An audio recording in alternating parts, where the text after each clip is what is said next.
A friend asked me about this, so I tested it and here's what worked. Changing your email on Snapchat is a straightforward process. Just follow these steps to get it done. Step 1. Open Snapchat.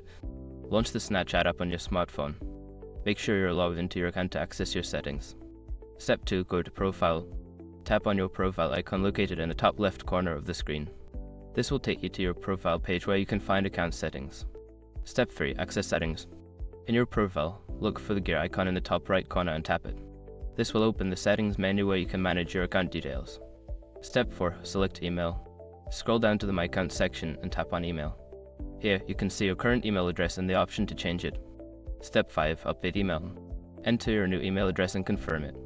Make sure to check for typos, as a small mistake can prevent you from receiving verification emails. Once you've completed these steps, you should receive a confirmation email to verify the change. Just click the link in that email and you're all set. If you have any issues, feel free to reach out. Happy snapping!